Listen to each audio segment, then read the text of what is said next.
হয়তো আর কিছুক্ষণই বাঁচবো আমি। নিঃশ্বাস নিতে কষ্ট হচ্ছে, চোখ জোড়া বন্ধ হয়ে আসছে, মাথা থেকে অঝোর ধারায় রক্ত বের হচ্ছে, খুব কষ্ট হচ্ছে। চোখের সামনে ভেসে উঠছে প্রিয়জনদের মুখগুলো। একটা ভুলের জন্য আমায় এত কষ্ট দিল, এত অবহেলা করলো তারা। হয়তো এটাই আমার ভাগ্যে ছিল। তবে অবশেষে আমি চির শান্তিতে ঘুমাতে চললাম। ভালো থেকো তোমরা। অতীতে যা ঘটেছিল, ঘুম ভাঙে এক বালতি পানির কল্যাণে। এটা আমার বোনের তৈরি অব্যর্থ টোটকা। যাই হোক, এখন তো আর শুয়ে থাকা যায় না। আমার এই অবস্থা দেখে ৩২ পাটি দাঁত বের করে হাসছে আদিবা, আর বলল, জলদি নিচে আয়, ফ্রেশ হয়ে নিয়ে। আর কি, চলে গেলাম ওয়াশরুমে। এবার আমার পরিচয়টা দিয়ে নেই। আমি আশিক, বাবা মায়ের একমাত্র বখাটে ছেলে, আর আদিবা হলো আমার যমজ বোন। তবে আমি তাকে আমার আপু বানিয়ে নিয়েছি, আর সেও আমাকে তার বড় ভাইয়া বানিয়ে রাখছে। আমরা দুজনেই এবার অনার্স লাস্ট ইয়ারে। পড়াশোনায় অত ভালো নই আমি। আদিবার খাতা কপি করেই এই পর্যন্ত এসেছি। তবে এমনি এমনি নয়, আমার আপুটা প্রচণ্ড ঘুষখোর। আমাকে তার জন্য প্রতিদিন চকলেট, আইসক্রিম, ফুচকা কিনতে হয়। যাই হোক, এবার নিচে যেতে হবে। কি রে, তোর এতক্ষণ লাগে ঘুম থেকে উঠতে? না মা, তোমার ছেলে তো সারা রাত চুরি করছিল, তাই হয়তো ঘুম ভাঙতে সময় লেগে গেছে। দেখো আদিবা আপু, একদম ভালো হবে না কিন্তু। এই, তুই আমার বড় হয়ে আমাকে আপু বলছিস কেন ভাইয়া?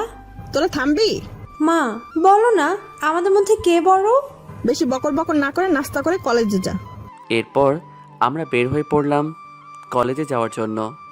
আমাকে কলেজে সবাই সম্মান করে, কারণ আমার নিজের একটা গ্রুপ আছে, একটু বখাটে টাইপের। এজন্য আমার বোনকে বিরক্ত করার সাহস করা হয় না। এতে আমার বোন একটু আমার প্রতি বিরক্ত। যাই হোক, আমার বোনকে কলেজে নামিয়ে দিয়ে চলে গেলাম অন্য একজনকে বিরক্ত করতে। তার নাম হলো আখি, অসম্ভব সুন্দরী, আমাদের অফিসের ম্যানেজারের মেয়ে। এবার অনার্স প্রথম বর্ষে, ৩ বছর ধরে পিছনে পড়ে আছি, কিন্তু এই মেয়ে আমাকে দেখতেই পারে না। ৩ বছরে আখিকে কতবার প্রপোজ করেছি তার হিসাব নেই। প্রত্যেকবারই থাপ্পড়, গালি আর জুতাও ছুঁড়েছে অনেকবার, কিন্তু তারপরও আখির পিছু ছাড়িনি। বড্ড ভালোবাসি যে। কেন বুঝে না মেয়েটা? কেমন আছো আখি? আজকে তোমাকে খুব সুন্দর লাগছে। তুই আবার আইছস? তোকে না বললাম আমার সামনে আসবি না? তখনই আশিক তাকে হাঁটু ভেঙে বসে আবারও প্রপোজ করে। আঁকি ঘুরে আশিককে থাপ্পড় মারতে যাবে, দেখেই তো আশিক নেই। সামনে চেয়ে দেখে আশিক কোথাও যেন যাচ্ছে। যাক, ভালো হলো, হাপড়টা বিদায় হয়েছে। দেখলাম আবিরাকে, খুবই অবাক হলাম। এই বইয়ের পোকাটা কলেজে রেখে এখানে কি করছে? একটু এগিয়ে গিয়ে দেখলাম একটা ছেলের সাথে আমার বোনের কথা কাটাকাটি হচ্ছে। এক পর্যায়ে ছেলেটা আমার বোনকে থাপ্পড় মেরে দিল। আমার মাথায় রক্ত উঠে যায়। আমার আদরের বোনকে থাপ্পড় মারা! দৌড়ে ওখানে পৌঁছালাম।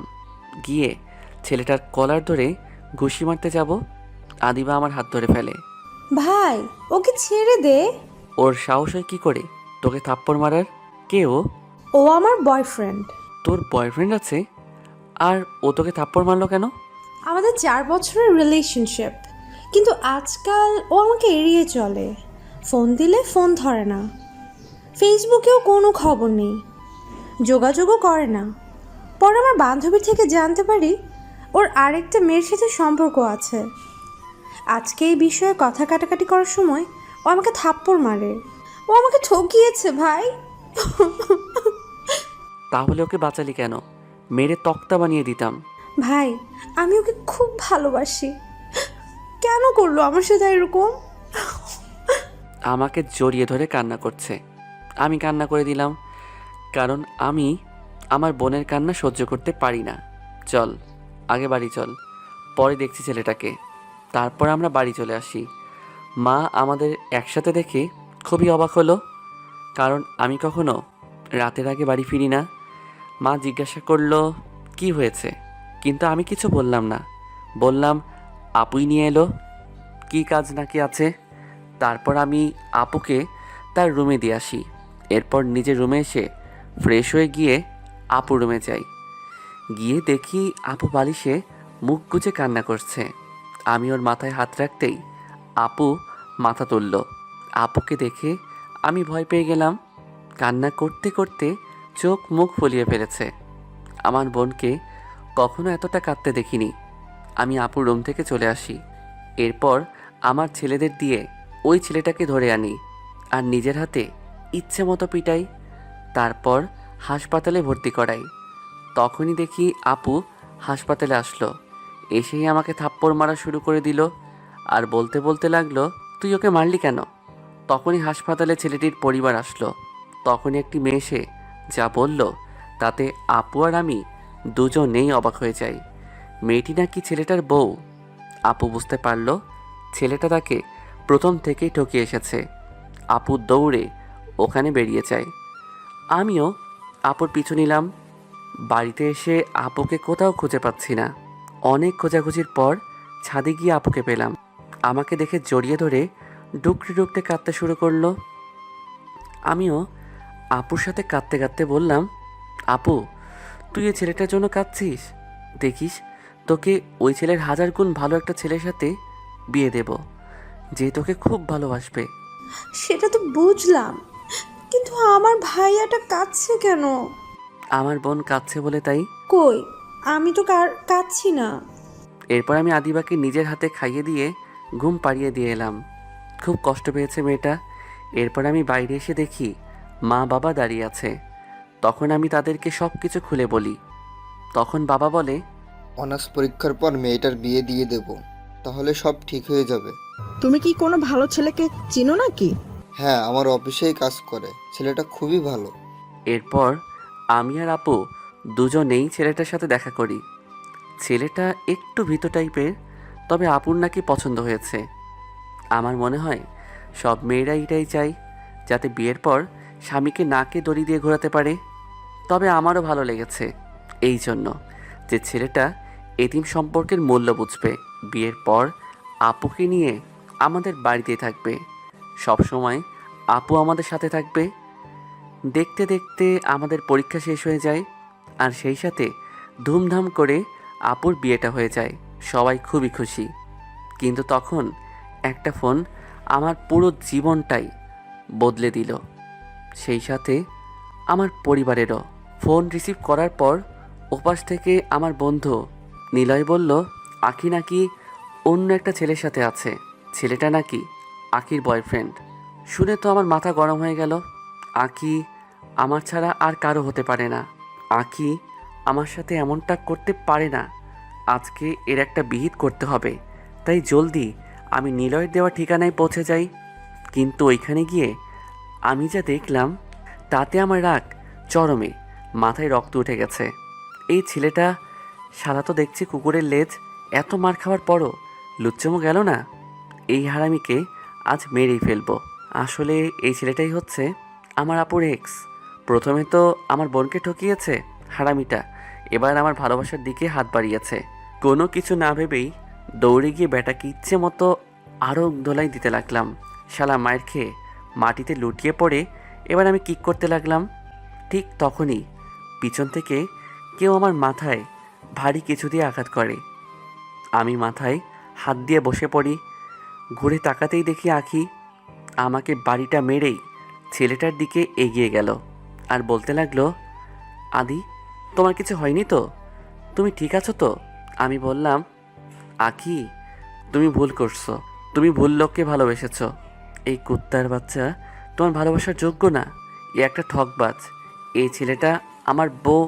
আরে জানি জানি, তোর বোন তো একটা বেশ্যা। সে আবিরকে নিজের যৌবনের জ্বালা মেটানোর জন্য ব্যবহার করেছে।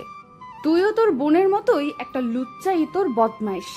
আমার মনে হয় তোর বাবা মাও ওরকম ছিল। আরে ভালো মানুষের ঘরেই তো ভালো মানুষ হয়। তোরা তো চিৎকার করে কথাগুলো বলল। এবার রাগে আমার শরীর কাঁপতে লাগলো। আমার কানে কানে বারবার আঁকির কথাগুলো ভাসতে লাগলো।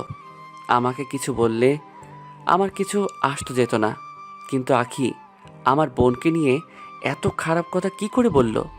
আমার মা বাবাকে যা নয় তাই বলছে। আমি তখন রেগে গিয়ে আখির গালে থাপ্পড় মেরে দিলাম। থাপ্পড়টা এতটা জোরে মেরেছি যে আখির কান দিয়ে রক্ত বেরিয়ে এলো আর সে নিচে পড়ে গেল। তখন আমি ওর চুলের মুঠি ধরে উঠালাম। কি বললি তুই? তোর সাহস তো কম না? আমাকে যা বলেছিস বলেছিস, কিন্তু পরিবারকে নিয়ে এত খারাপ কথা বলার তোর সাহস কি করে হলো? এই বলে আরেকটা চড় মারলাম। তারপর আবার চুলের মুঠি ধরে উঠিয়ে বললাম, আজকে তোর সব তেজ আমি মিটিয়ে দেব। তোর এমন অবস্থা করব যে সারা জীবনেও ভুলতে পারবি না। তারপর আমি আকিকে ওখান থেকে তুলে নিয়ে একটা ফ্ল্যাটে আসি আর ওই আদির বাচ্চাকে আমার লোকদের হাতে দিয়ে আসি। আমার রাগ এখনও এতটুকু কমেনি, বরং আকিকে দেখে আরও 1000 গুণ বেড়ে গেলাম। আকি ভয় থরথর করে কাঁপছে, আমার কাছে মিনতি করছে তাকে ছেড়ে দেওয়ার জন্য, কিন্তু আকির এখনকার কোনো কথাই আমার কানে পৌঁছালো না। আমার কানে সেই কথাগুলোই বাজছে। এবার আমি আকির দুহাত ধরে দেয়ালের সাথে চেপে ধরি। এবার আকি চিৎকার করতে লাগলো, কিন্তু আকির চিৎকার কেউ শুনতে পাবে না। বাইরে মুষলধারে বৃষ্টি হচ্ছে। আখির এরকম অবস্থা দেখে যেন আমি নর পশুতে পরিণত হয়ে গেছি। আমি হিতাহিত জ্ঞানশূন্য হয়ে গেছি। আখির ঠোঁটে একটা লম্বা কিস করি। তারপর আখি আমার মুখে থুতু মারে। এতে আমার রাগটা আরও বেড়ে যায়। এবার আমি কিস করে আখির ঠোঁট কেটে দেই। আখি ব্যথায় কুকিয়ে উঠল, তার ঠোঁট দিয়ে রক্ত পড়ছে। এবার আমি টেনে তার জামা ছিঁড়ে ফেললাম। আকি নিজেকে বাঁচানোর চেষ্টা করছে, আমার কাছে অনেক কাকুতি মিনতি করতে লাগলো, কিন্তু এই সময় আমার কানে কিচ্ছু যাচ্ছে না। এরপর আকিকে ধাক্কা মেরে বিছানায় ফেলে দিলাম। কিসের মতো করে ওর সারা শরীরে কামড়াতে লাগলাম। আর এরপর আমি যা করলাম সেটা আমি কখনো চিন্তাও করিনি। আমার কাজ শেষ হওয়ার পর আমি উঠে ওয়াশরুমে চলে যাই। ওয়াশরুমে যাওয়ার পর আমার টনক নড়ল। এটা আমি কি করলাম? এতটা নীচ কাজ আমি কি করে করতে পারলাম? তাও আবার আমার ভালোবাসার মানুষটার সাথে এমন করলাম কি করে? আমি এতটা খারাপ কি করে হয়ে গেলাম? বন্ধুরা, রাগের মাথায় আমরা অনেক সময় এমন কিছু কাজ করে ফেলি যা আমরা কখনো কল্পনাও করি না, কিন্তু রাগ আমাদের দিয়ে সেই কাজটাই করায়। তাই আমাদের উচিত নিজের রাগকে সংযত করার চেষ্টা করা, কারণ কোনো কিছু করে ফেললে আমাদের তার জন্য চরম মূল্য দিতে হয়। তারপর আমি ওয়াশরুম থেকে বেরিয়ে আসি। এসে দেখি আখি বিছানার এক কোনায় বসে ঠুকরে ঠুকরে কাঁদছে। এই কান্না নীরব কান্না। এই কান্নার কোনো আওয়াজ হয় না, শুধু কষ্টটাই থাকে পুরোটা জুড়ে। আমি কেন হয়তো কোনো পুরুষই এই কান্নার ভেতরের কষ্টটা বুঝতে পারবো না। আখি শরীরের দিকে তাকিয়ে নিজের ওপরে রাগ হচ্ছে খুব। এতটা নির্দয় আমি কি করে হলাম? এতটা পশুসুলভ আচরণ আমি কি করে করতে পারলাম? ছি আশিক, ছি, তুই একটা মেয়ের সাথে এমনটা কি করে করতে পারলি? আখির সারা শরীরে আঁচড় ও কামড়ের দাগ বসে গেছে। ওর সারা শরীর ফুলে গেছে। আমার চোখ দিয়ে পানি চলে আসলো। আমার নিজের ভালোবাসার মানুষের সাথে আমি এমনটা কি করে করলাম? আকি কি আমায় কোনো দিনও এর জন্য মাফ করবে? আমি আখির কাছে যেতেই আখির কান্না বন্ধ হয়ে গেল। আমি বললাম, আখি, আমাকে ক্ষমা করে দাও। আমি রাগের মাথায় কি করে ফেলেছি তা আমি নিজেও জানি না। তুমি আমার পরিবারকে এত খারাপ খারাপ কথা বলছিলে বলে আমি আমার রাগকে কন্ট্রোল করতে পারিনি। আমাকে মাফ করে দাও আখি। এই বলে আখির হাত ধরতে গেলাম। আখি চিৎকার করে বলে ওঠে, সাবধান, আমাকে টাচ করবি না শয়তান। তোকে দেখলেও আমার ঘৃণা হচ্ছে। আবার বলতেছিস তুই নাকি আমাকে ভালোবাসিস। এই তোর ভালোবাসার নমুনা? সরি, আমি যা করেছি তার জন্য, কিন্তু এখন তোমার চিকিৎসা দরকার। তুমি আমার সাথে চলো, হাসপাতালে যেতে হবে। দেখো, কাঁদলে তো আর সব ঠিক হয়ে যাবে না, তাই না? আর বিশ্বাস করো, আমি তোমাকে সত্যি ভালোবাসি। না, এইভাবে হবে না।